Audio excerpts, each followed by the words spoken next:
I am Ray, and this is how enlightened masters turn off their brain and become God. Are you ready? You see, the reason you can't stop overthinking and thinking in general is because of a little thing called identity.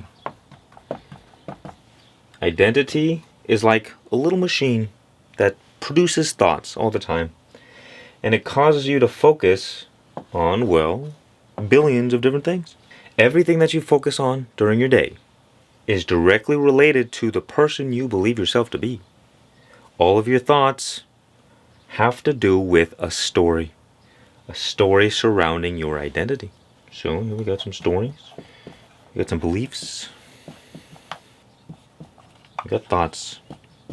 And so the stronger your identity is, the more you're going to be engulfed in all of these stories, in all of these beliefs. You're going to be drowning in your thoughts. Attachment to identity, that's the root of the problem. And you see, well, it's like Buddhism 101. Attachment is the source of all suffering in this life. So with identity comes desire and aversion. Based on who we believe we are, determines what we want out of life. And it also determines what we want to avoid. But because life is ever changing, well, everything that we want is changing and going away, and there's a billion different things for us to avoid.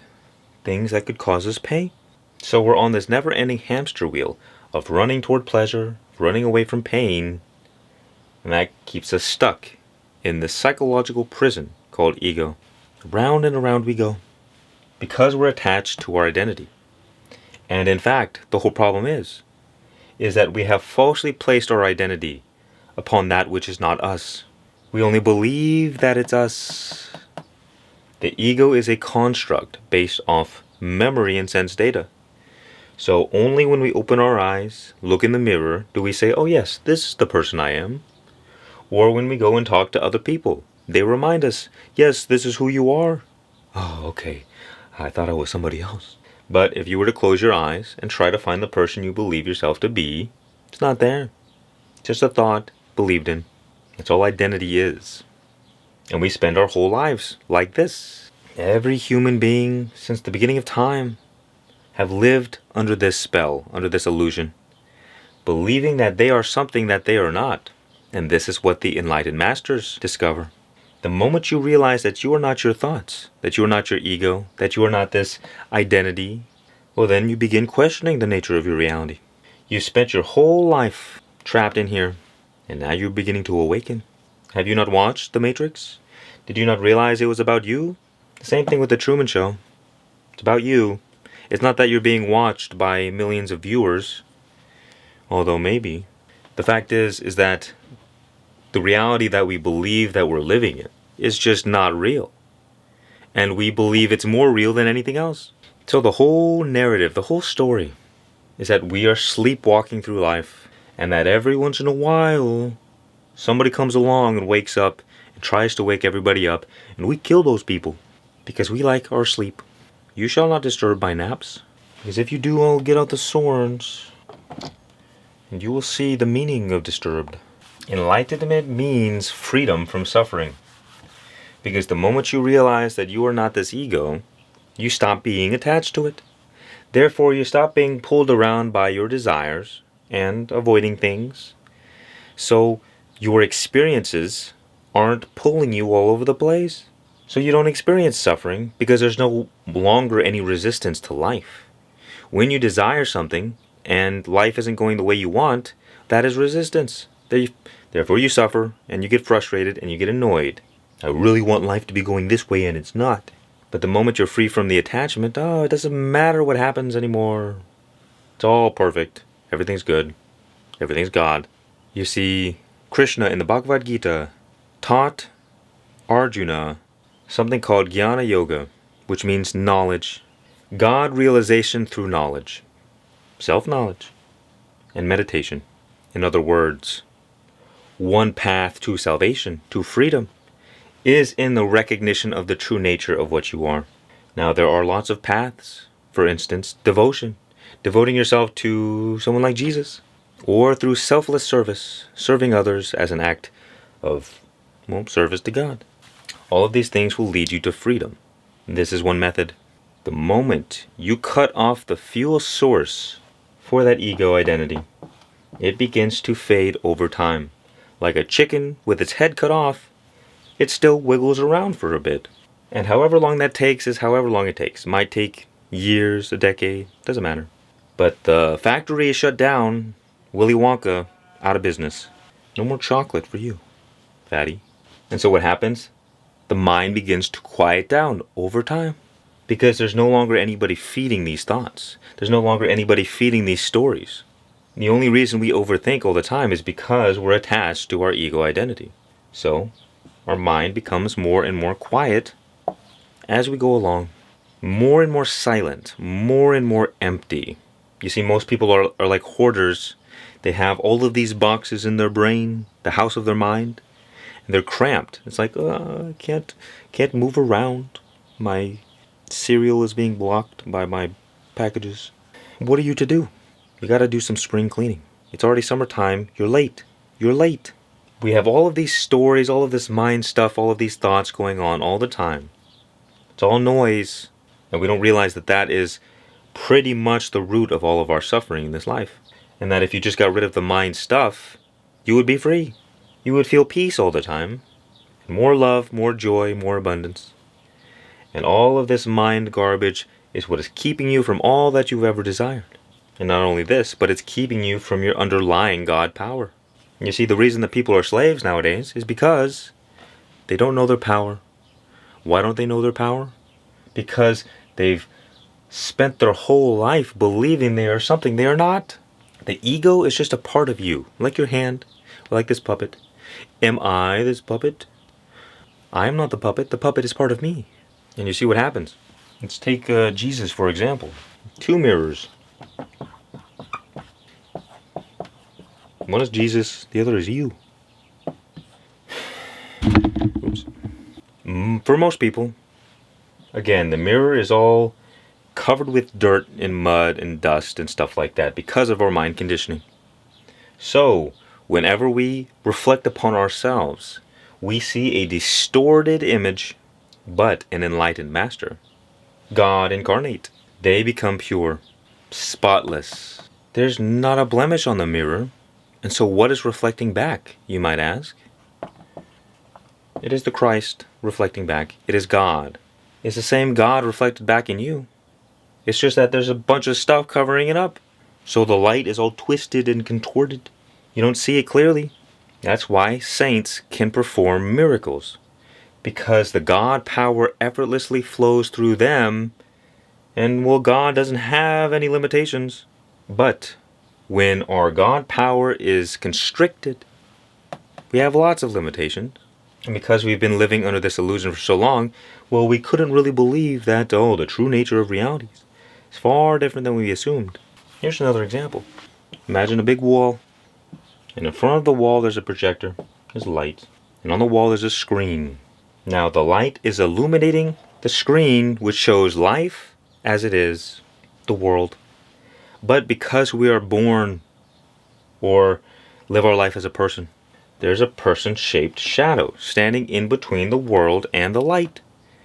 And this is our attachment to identity, our ego, our stories, our beliefs. And so, well, there's a person-shaped shadow being projected out onto the world. So we don't see reality as it is. We see reality as we are. And guess what? The deeper and darker the shadow, the more death and darkness is projected onto the world. You see, the light, which is God, is the source of all joy, love, and peace. So the more stuff is getting in the way of that, the more you're going to be separated from joy, love, and peace. And so, what does that mean? It means you're going to be living in hell.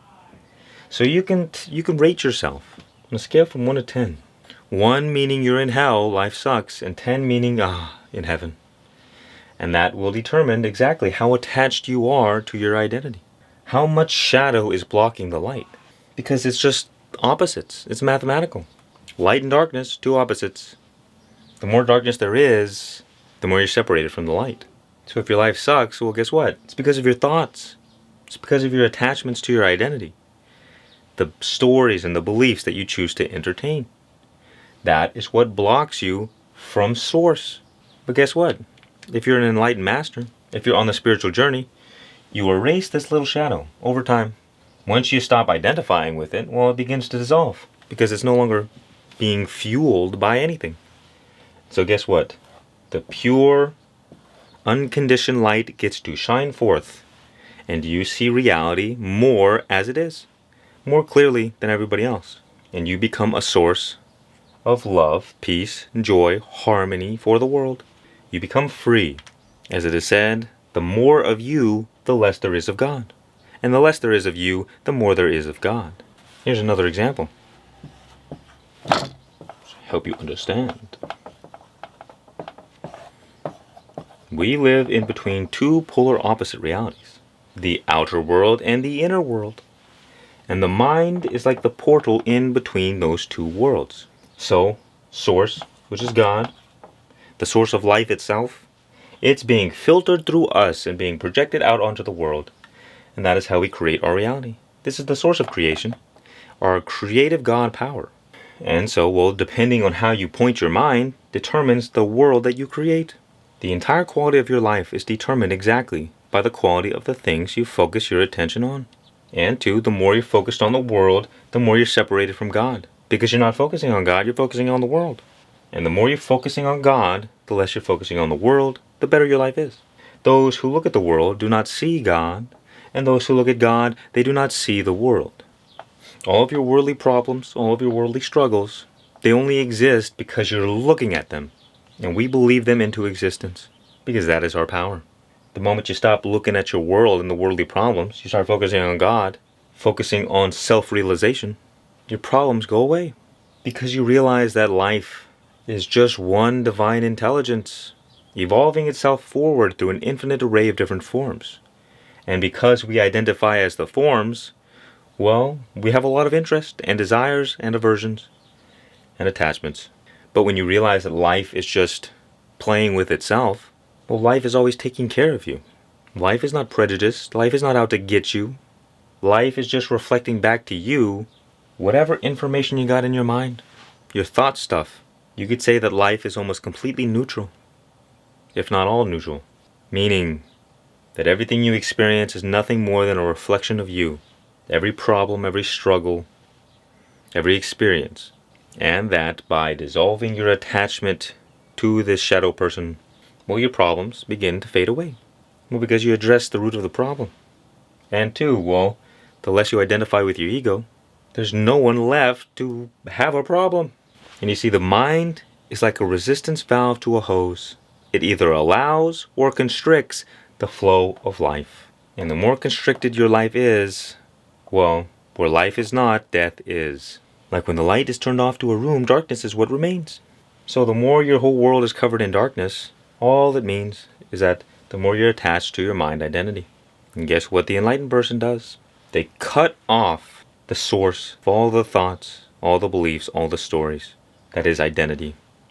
That is identification with the mind. And because the mind restricts and constricts, now the floodgates begin to open. Source can more freely flow through you. You become a divine vessel. Perfection, eventually spotless. And the more you allow the source of harmony to flow within you, the more your life becomes harmonious. Things work out by themselves. You don't really have to do anything anymore. Only because we are attached to our mind and are living in ignorance, living in darkness, do we have to struggle in the world. But when you focus within, find your true self, you begin to clear away all that's preventing everything that you could ever desire. And when you have fully become free, well, you realize that you and God were always one. And that you didn't have to become one with God. You just had to realize that you were never separate in the first place. And you see where it all goes wrong? Simple. There are only two things that exist from the moment we're born until the moment we die. There's an infinite array of changing experiences upon the backdrop of an unchanging awareness. Think about it. You're in your mother's womb. It's a changing experience. You're born, changing experience. You grow up, more changing experiences. You go to sleep at night. You go into the dream realm. Another infinite array of changing experiences. Then you fall into deep sleep. Another changing experience, and then you wake up. It's all just changing experiences. That is all. But we judge and label our changing experiences, and that is what gives life meaning. But it's all the same thing. Bad, good, sunshine, rain, suffering, happiness, joy, love, all changing experiences. And think about identity for a moment. Identity is what causes us to label certain changing experiences. And guess what? We identify with our changing experiences as well. I am my body. This is who I am. I am a man or a woman. But that is all changing experiences. Your body's changing. Oh, I am my personality. This is the things I like and the things I don't like. These are the people I enjoy hanging out with. All changing experiences. Your personality is changing. Your thoughts are always changing. Your mind is always changing. Even your soul changes. But what is the one constant throughout all of these changing experiences? What is the one common denominator? Answer me this. It's you, is it not? Are you not there when you were born? And growing up, and in the dream state, and in the deep sleep, and waking up, you are always there from the moment you're born until the moment you die. You fundamentally do not change. Only your ideas about yourself change. Your identifications, your stories, your beliefs, your thoughts. You are none of these things. You are the unchanging awareness behind all of your changing experiences. And guess what? What is unchanging? Answer me this. That which is unchanging is eternal. Is it not? That unchanging awareness is God, is consciousness. And that is your true nature, the divine essence of God. Death and birth, but more changing experiences. And it doesn't matter if conceptually you understand this. You have to see it. You have to experience it. Because what will happen is that you'll just go back to your daily life and say, oh, that was a cool video. And now I'm back attached to all my things. And it doesn't matter. You won't be free. You have to come to the realization of what you truly are. To realize that you are not your thoughts, that you are not the body, that you are not the stories in your brain, and you're not the voice inside your head. All the enlightened masters will tell you this is the most important thing for you to ever understand. This is the whole point of human existence, is to realize one's true God nature. Everything else is secondary, lesser, because once you discover this, well, you are eternally free, and it doesn't really matter what happens anymore. Even hell is a changing experience. Don't gotta be afraid. Ooh, scary. Pain, suffering, death, everything is a changing experience. You will remain unchanged. And the more clearly you can make this distinction, the more you access your God power, in which you are free to create any life that you desire, regardless of your current external circumstances. Now, if you need some guidance, becoming free from your thoughts, I designed a system to help you take your power back and finally find some freedom from this psychological prison. Click the link down below. I am Ray. Much peace and many blessings. And remember, just be.